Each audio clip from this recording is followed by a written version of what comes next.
In the last 7 days alone, my store has made $50,000 in sales. And if you've been following along throughout this challenge, then you know that that's more money than I made the first 2 weeks combined. But don't get it twisted. This definitely wasn't from luck. This is just following a proven system and reinvesting my profits every single night and launching campaigns that are completely transforming this challenge. And here's the reality. Most people will never get a chance to see the behind the scenes of what it takes to actually scale an online business like this. That's why part 3 of this challenge, I'm breaking it all down. The exact campaigns that I use, how I structured my ads, how I was reinvesting profits every single night, and what I did, the exact step-by-step system to turn this from an average store to an explosive one overnight. And I'm telling you right now, if you lock in with me, you will walk away with this video with the exact blueprint that you need that will change the way that you run your online business forever. Look, the only reason that we're seeing results like this today is because all of the blood, sweat, and testing that came before it. Those moments when you're strategizing, making tiny tweaks that nobody else notices, grinding with what feels like nothing to show for it, that's called the dip. And let me go ahead and explain. The dip is basically that rough patch that you hit after the excitement wears off a new project you're started. When that work starts to get hard, the results feel slow, and you start questioning if it's even worth it. That moment right there, that's the moment that most people quit. But the whole point of the dip is this: if you can push through it, that's where all the rewards are waiting. It's a filter that separates the people who really want it from the ones who don't. Without pushing through the dip, you never get to experience the greatness waiting for you on the other side. And day 16 was one of those turning points for me, where all that testing, all that grind finally started to show its value. So let's go ahead and break it down. All right, so right off the bat, day 16 was a pretty strong day for me. I pulled in $6,200 with over 150 purchases with a 3.3% conversion rate. And listen, that's pretty crazy considering I was only about halfway even through the challenge at this point. Now, if we take a deeper look into the campaigns, CBO5 was a clear winner on this day with over 112 purchases. To put it in perspective, our champion campaign though didn't even generate half of that. Now scrolling down, we see I spent a total of $3,832 overall, with most of it going into CBO5. So let's go ahead and dive into CBO5 and why I was leaning on it so heavy. All right, so inside CBO5, most of our purchases came from ad 24. This one ad alone spent $1,654 and made back $3,184, bringing me close to 2x my profit back. That's where the bulk of the profits were sitting. So it makes sense why Meta kept pushing the budget there. Now, even some of the smaller ads inside CBO5 are performing nicely. As you can see, like ad 23, which pulled a 4.2 ROAS, and ad 25 with a 2.23. But since they didn't really spend that much, the overall impact wasn't as big as ad 24. Bottom line here though is that CBO5 was the clear driver of the day. Now let's head over here and look at the champion CBO, where I have all the best performing ads in one campaign. You can actually see that most of the purchases today came from ad 9. I spent about $1,197 there, and it made about $1,456 back. Now, not bad, but definitely not on the same level as we were just seeing inside CBO5. And now let's scroll down and you can see that there's also CBO4. And this one was a little bit smaller, but still a very efficient campaign. I spent around $114.62 and I pulled back $239 with 8 purchases. So based on that efficiency, I just decided to go up and bump that budget from 100 to 150 going forward, just to see if I could get this thing to scale. All right, so overall on July 18th, across all campaigns, I spent $3,832 and brought back $6,200 in sales. And the goal here was simple. Use the spin to see which ads had momentum, which campaigns were efficient, and where I should be putting more budget moving forward. And that's exactly what day 16 did. It showed me that CBO5 was the backbone of the store, and it gave me the confidence to keep leaning in on it while testing new angles. So let's go ahead and check out day 17. As you can see, I generated just under $7,500 in sales with 220 total orders with a 4.18 conversion rate. Definitely a nice little jump from the day before. And again, the only thing that I did different this day from day 16 to 17 was just bumping CBO4 from $100 up to $150. So in total, across all campaigns, we spent $3,851. And like I said, we pulled in $7,445. Definitely one of our strongest days in terms of profitability. Now, let's go ahead and break this down campaign by campaign. All right, so CBO4, the one that I did increase, it spent $188.31, and it got me 13 purchases, bringing back $443.87. That's a 2.48 ROAS, basically meaning I'm making close to 2.5 times my investment. So because of that efficiency, I just went ahead and doubled that budget again, this time pushing it all the way up to $300 going forward. And the reason that I did that is simple. On day 16, CBO4 was one of the most efficient campaigns that I had running. Now, I wasn't spending as heavy as CBO5 or that champion CBO, but the returns that it gave me were definitely worth that extra investment. So that's why on day 17, I just wanted to see what would happen if I gave it more gas. You see, when you find something that's consistent like that, you don't just leave it sitting at the same level. I mean, you gotta press it to see what return will come back. And here's a good rule of thumb. Anytime that I see a campaign holding steady at 2x ROAS or higher on a decent spin, that's my signal to bump the budget. And that's exactly what I did with CBO4 here. Now with CBO5, once again, the workhorse of the day, the one that was doing the best yesterday, pulled in 128 purchases, with most of them coming from ad 24. That one ad alone spent $1,735 and brought back $3,617. So overall, across that whole campaign of CBO5, it spent $2,060 and returned $3,617, giving me about a 1.76 ROAS. And then I still had the champion CBO, which picked up an additional 66 purchases. And the total spend here on this campaign was $1,335, bringing back $2,363 for about a 1.77 ROAS. And if we dive in this campaign just a little bit more, right here you can see most of the spin and results came from ad 9, which is still holding steady. Now looking at the engagement metrics, my click-through rate was consistently above 2.5%, which is exactly where I want it. And our cost per click was sitting at 57 cents, which is well under $1. So overall, July 19th ended up being one of the cleaner, more efficient days so far. Profit margins were solid, campaigns are still scaling the way that I want, and I'm setting myself up to push even harder with CBO4 moving forward. See, this is why I keep saying that scaling is not about chasing some secret hack. It's just about stacking small wins, doubling down where you see efficiency, and letting Meta's AI do what it does best, once you give it the right signals within the CBO campaigns. Now, let's go ahead into day 18 so you can see what happened because of those budget moves.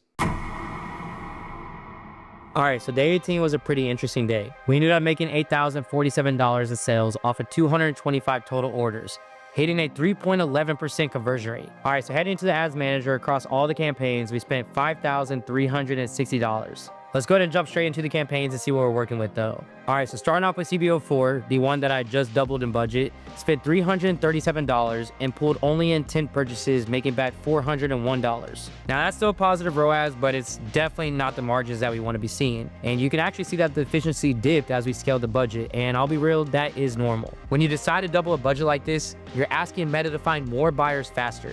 And sometimes it does take a day or two for performance to stabilize. That's why I always say you never judge a campaign off of just one single day. You watch it trend across several days before making your next call. Now, no surprise, once again, CBO5 carried the way here. It spent $2,928 and made $4,613 back, with most of that driven by ad 24, which alone pulled in 108 purchases. This campaign has been the backbone since day 16, and it's still holding strong. Now, the champion CBO also did his thing, bringing back $2,224 in sales.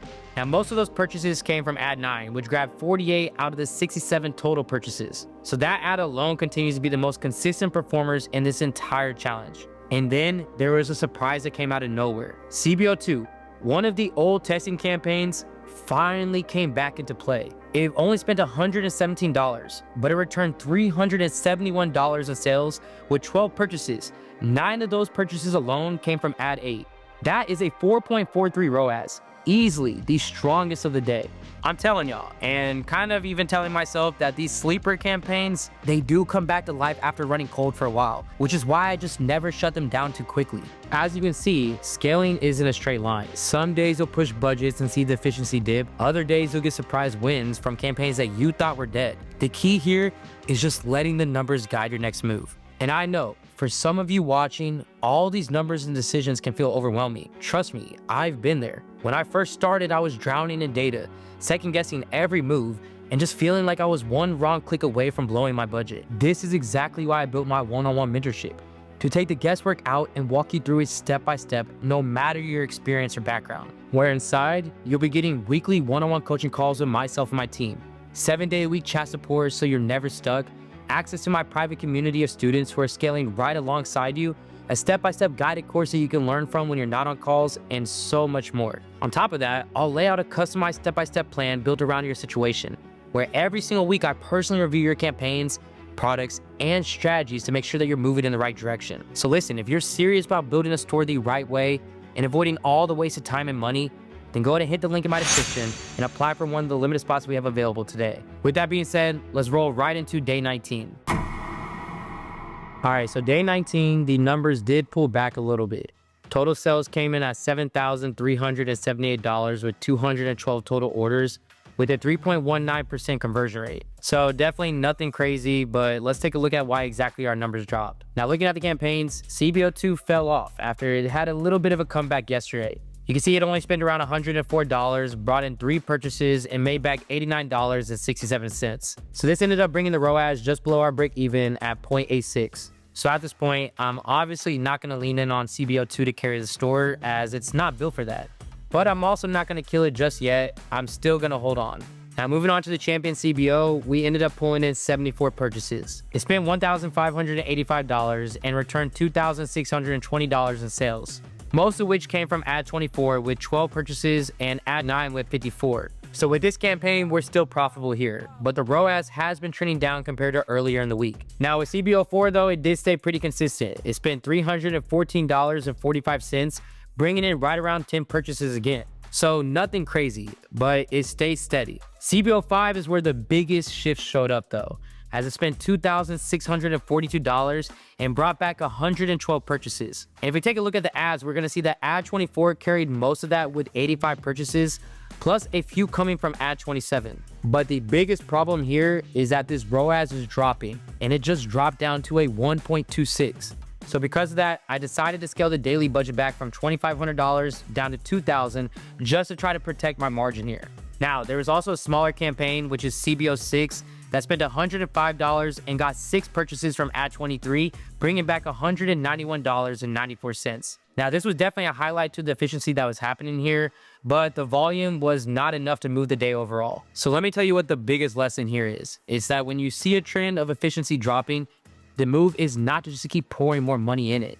It is time to actually dial back instead and let the campaigns reset and then protect the profit. And hey, this is just a part of the game. Everyone is going to go through it, where not every day is going to climb higher. Some days are about protecting the downside, making smart cuts, and just setting yourself up for the next push forward. It's with these tiny adjustments that can make such a huge difference when it comes to your campaigns, which I made those moves. So let's go ahead and see how day 20 played out. All right, for day 20, total sales came in at $6,866 with 188 orders and a 3.66% conversion rate. And really the only adjustment going into this day was decreasing CBO5's daily budget from $2,500 to $2,000, since we just noticed that the ROAS dropped the day before. Now heading to the ads manager across all campaigns, the total spend was $4,106. So the net profit on this day was actually stronger than yesterday's margin, even though overall sales were lower. Now looking into these campaigns, CBO5 spent $2,105 and brought a return of $3,471 and a total of 97 purchases. On the ad level, you can see that most of that came from ad 24, which spent $1,280, 57 purchases, and a ROAS of 1.54. And if we look at ad 25, we can see that it picked up 29 purchases at a slightly better ROAS. But since the bulk of the spend was still on ad 24, the overall efficiency still stayed below 2. So because of that, I decided to lower the daily budget again, this time from $2,000 down to $1,500. This is just a way of protecting profit while still keeping the campaign alive, giving Meta room to re-optimize without burning me my cash. And I'm gonna tell you that this is important because you don't want to just kill a campaign the second things don't go your way and ROAS drops. Instead, you just want to pull the budget back, let it stabilize, and only cut it if the numbers stay weak over time. But even if I had to cut that back, there are still some good things happening. I mean, looking into CBO4, you can see that it showed a slight improvement. It spent $282 and brought back $532, which kept it steady with a very positive return. Now looking at the champion CBO, we spent $1,430 and brought back $1,873 in return. And those sales came from ad 9, ad 24, and even a few from ad 6. Again though, the ROAS here was just under 2. So while it was profitable, it wasn't scaling as efficiently as it was earlier in the week. Now heading out of this, let's check up on CBO2 and our original CBO real quick. So CBO2 spent $94.97, got 7 purchases, a return of $262, and close to a 3 ROAS, with most of these purchases coming from ad 8. And the original CBO spent $47 with a return of $119 on 4 purchases from ad 6. And look, these aren't huge numbers, but they're good examples of why I keep an eye on smaller budgets, as I like to think of them like scouting missions. They let you test different ads, different audiences, or even just keep a foot in the door of an old campaign without risking thousands of dollars, where most of the time, they'll take along with average results. But every once in a while, they're gonna hit pockets of profitability that can carry an entire day. Even if they never scale into a main campaign, the profits that they bring in at a low spin can stack up over time. And sometimes, those little wins are the difference between a break-even day and a profitable day. All right, so for day 21, the only budget adjustment going into this day was just lowering CBO5 from $2,000 to $1,500. Total sales came in at $5,886 with 165 orders and a 3.84% conversion rate. All right, now I'm letting y'all know real quick, disclaimer, it's about to get a little nerdy, but it's important that I tell you this because I want you to see exactly how Meta shifts budgets at the ad level. So lock in with me right here, all right? It's gonna be totally worth it.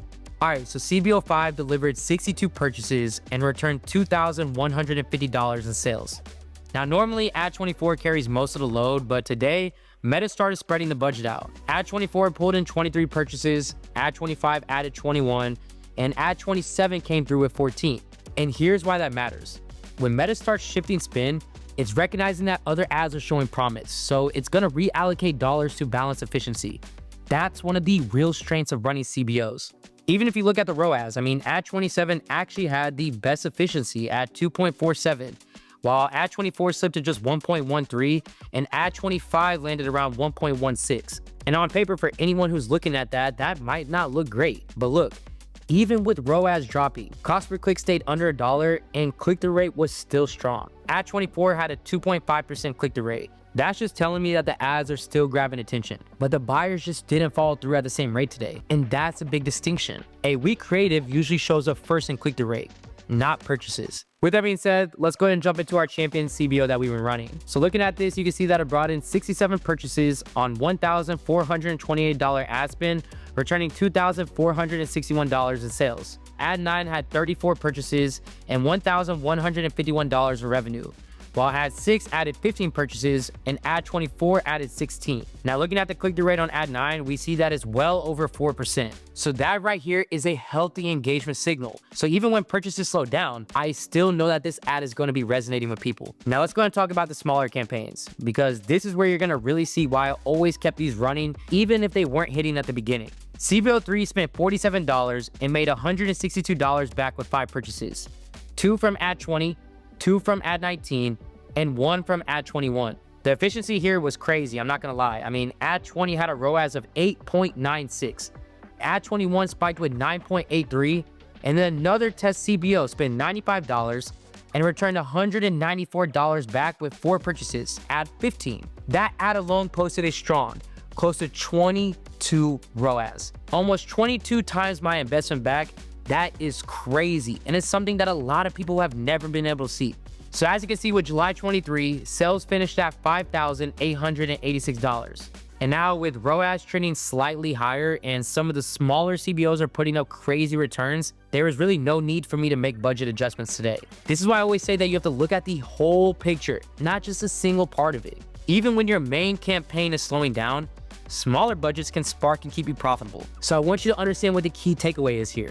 And it's that you should not be chasing every dip with panic adjustments, but instead letting the data show you where efficiency is hiding. All right, so that officially brings us up to day 22. And honestly, things are looking pretty solid so far. But at this point, the day is not finished yet, and I do want to give you a full breakdown once it's all wrapped up. So later tonight, I'm gonna go through every number with you guys and show you exactly how it played out. Look, at the end of the day, my process really isn't that complicated.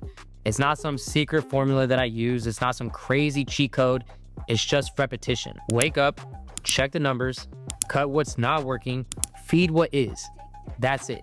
The same rhythm over and over again.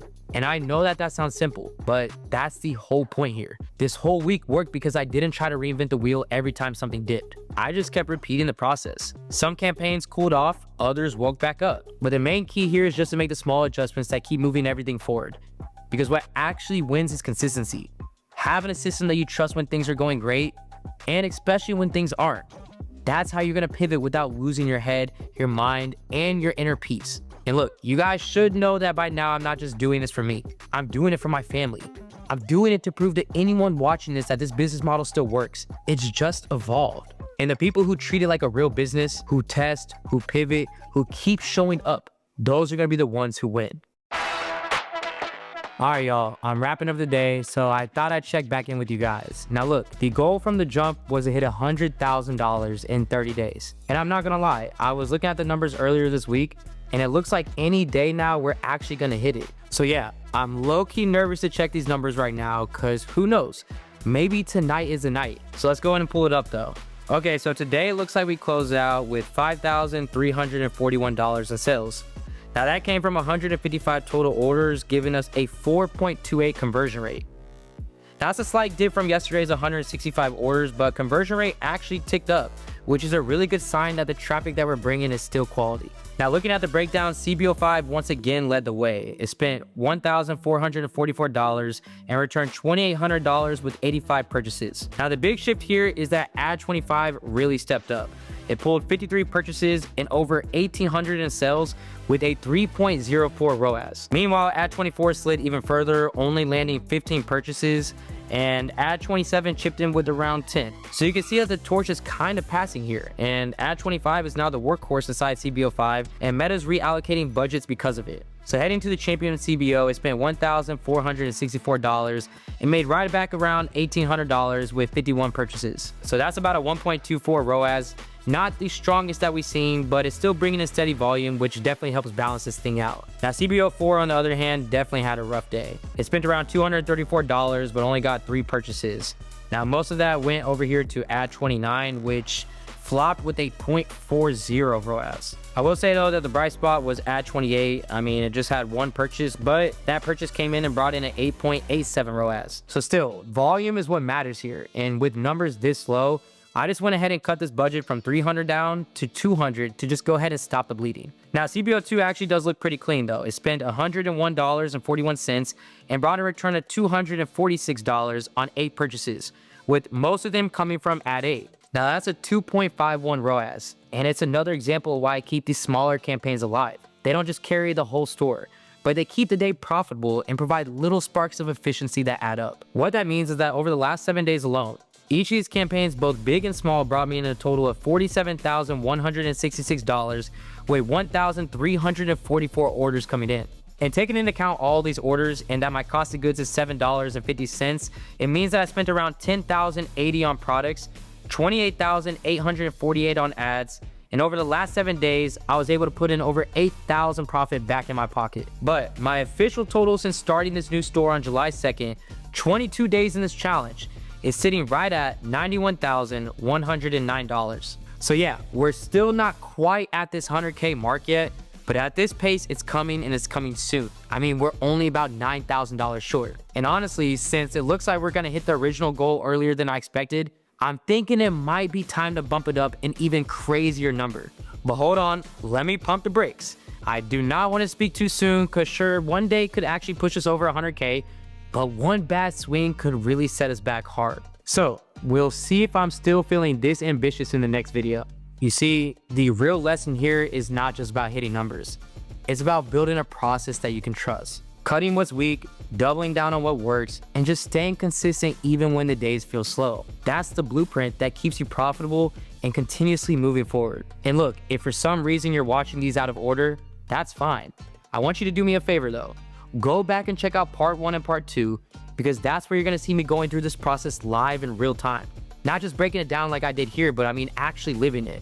The wins, the losses, the setbacks, and let's just say, I've earned the title of the comeback king. But I do want to be real and tell you that this challenge is not over yet. I mean, we are right on the edge of that 100K mark. And in the next video, you're gonna see me pushing even harder. So if you want to see how this plays out, make sure you lock it into the I Tried Dropshipping series, because the next chapter isn't about just hitting 100K. It's about seeing how far we can really take this. And as always, thank you guys so much for rocking with me.